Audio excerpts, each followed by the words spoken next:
Yes, ladies and gentlemen, I welcome you once more to my YouTube channel.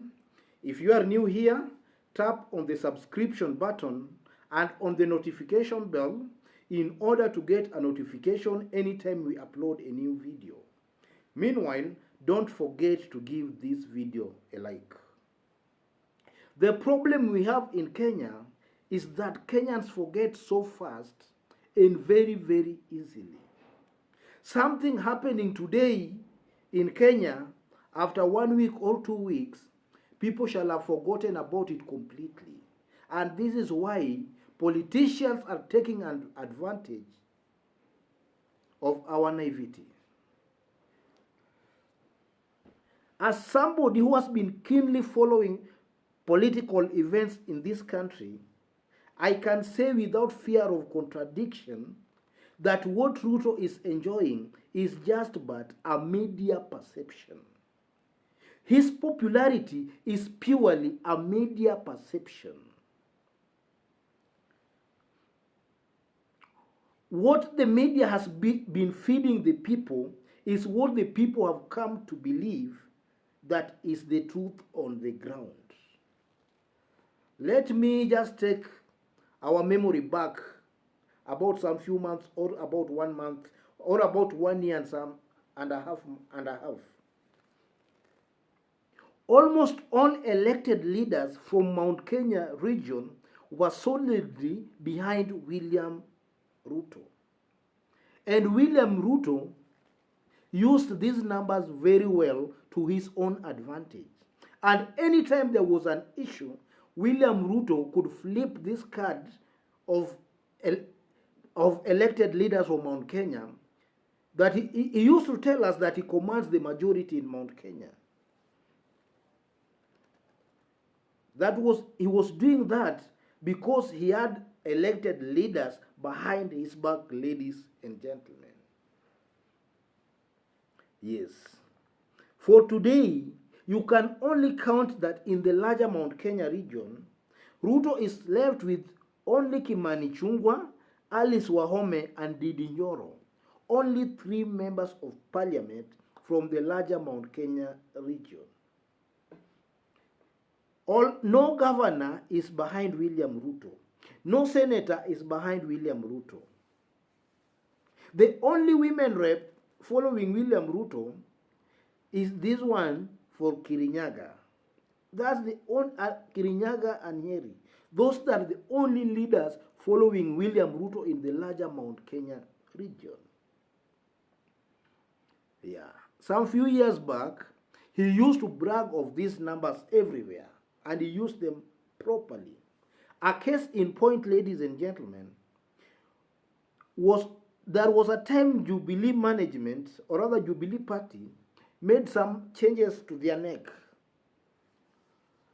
William Ruto mobilized his supporters from Mount Kenya and Jubilee party as a whole, and they wrote a protestation letter to the registrar of political party. And the registrar succumbed to their pressure and referred the matter back to Jubilee party. Yes. So today, ladies and gentlemen, the president met members of county assembly from the larger Mount Kenya region. Almost all members of county assembly were present, and they attended the Sagana meeting. And is to meet members of parliament, I think, also today. Ruto and his team are still claiming that he has the popularity. Ruto's popularity is based on media perception and rallies. That's the only popularity Ruto has. He's basing his popularity on the media perception and rallies. And let me put it straight here, ladies and gentlemen. William Ruto has no numbers in Mount Kenya. William Ruto has no numbers on the ground, ladies and gentlemen. Let me put it very clear and very straight to you. The numbers, or rather the ground Ruto is talking about, is what we call the sympathy popularity. This sympathy popularity is not the actual popularity. This sympathy popularity, the day Uhuru Muigai Kenyatta will come out and declare in clear terms where he stands, that sympathy popularity will fade away in one single day. That sympathy popularity, the day Uhuru will make it clear his stand, that sympathy popularity will fade in one day. And that's why I say William Ruto has no single vote in Mount Kenya, ladies and gentlemen. And in case somebody is doubting, let me refer you back to 2007. After the disputed 2007 election, Kalonzo Musyoka joined Kibaki and he was made the vice president. Almost in all social gatherings, our brothers from Mount Kenya were telling us that it's now Kalonzo's time. It's now Kalonzo's time because of that sympathy of Kalonzo helping them at that time. That's the state William Ruto is in today. But from the way things are unveiling or from the way things are unfolding, that sympathy popularity is soon going to fade. It's soon going to diminish completely. Ladies and gentlemen, what media normally reports is just but tip of the iceberg. Let me remind you of a by-election recently in Kibra. The man who won ODM ticket and eventually became the member of parliament, before ODM nomination, that man was heckled badly in a joint rally. All the ODM aspirants who wanted the ticket for ODM for Kibra constituency were all assembled together in a rally. So when Imra's time came to address the people refused. They heckled him badly.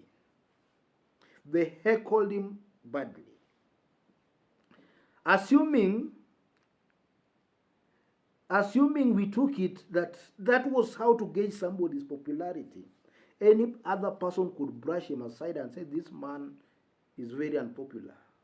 But the truth of the matter was,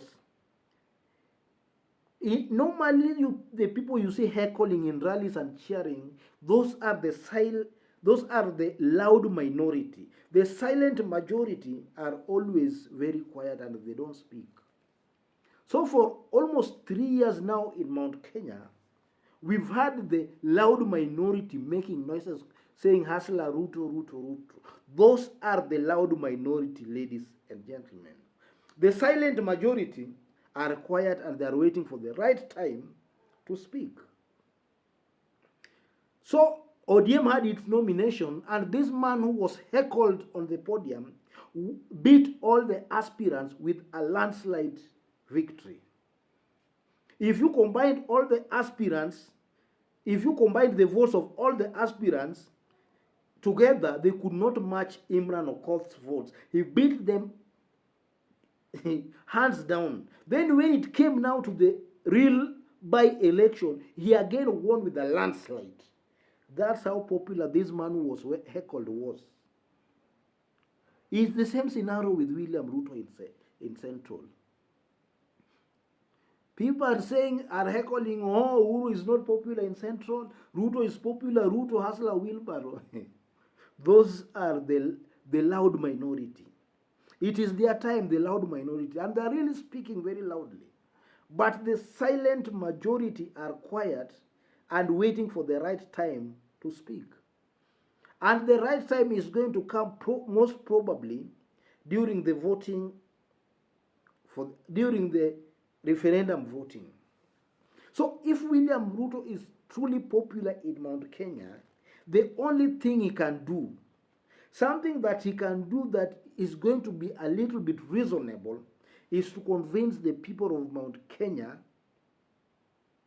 to vote no on this draft document. If he can convince the voters on the ground to reject this draft document, he shall have proved that he is popular in that area.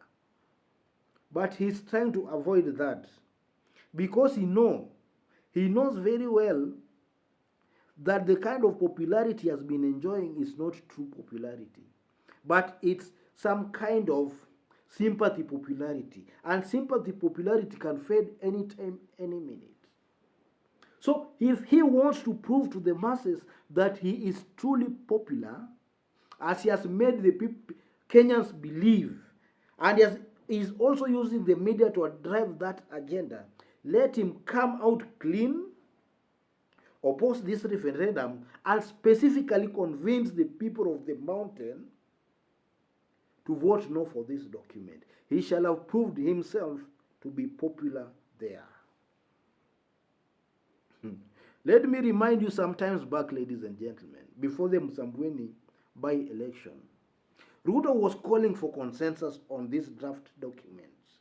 Immediately after Msambweni by-election, he forgot about consensus and is now somehow criticizing the documents.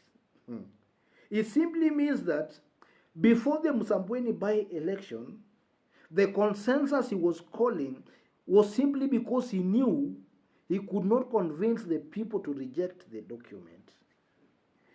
Now that maybe somebody associated with him has won Msambweni by-election, he now thinks that he can now convince the people to reject this document. Do you see how this man thinks? Let me tell William Ruto this. Election of a member of parliament is not synonymous with election of the president. Or let me put it this way. Raila won presidential vote in Turkana County, but all elected leaders were elected on Jubilee tickets. Assuming there was no presidential vote done in that county, Turkana County, and assuming that it was only parliamentary elections that were done in that county, everybody could believe that that was a Jubilee stronghold and that Raila had no chance of getting votes there, because all elected members were elected, including MCAs and members of parliament on Jubilee. But when it came to presidential votes, the people voted for Raila.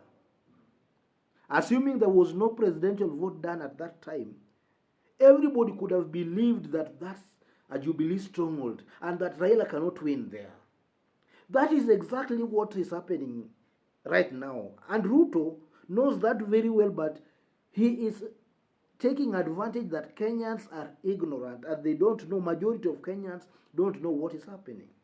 Ruto is taking that advantage now simply because somebody has won a parliamentary seat. He wants to create a perception that he is so popular across board, ladies and gentlemen.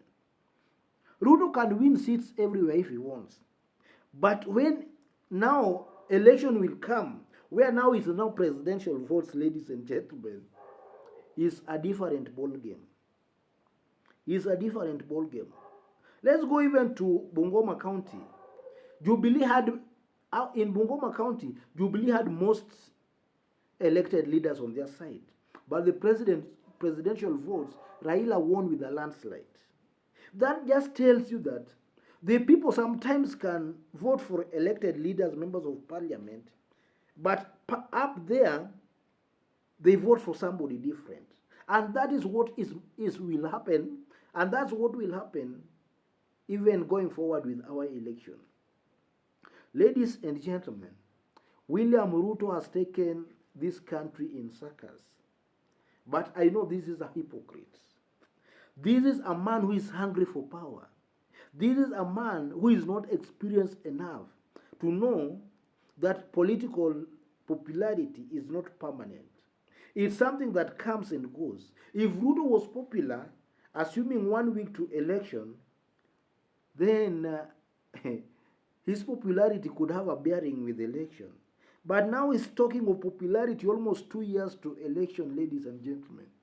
This is insanity.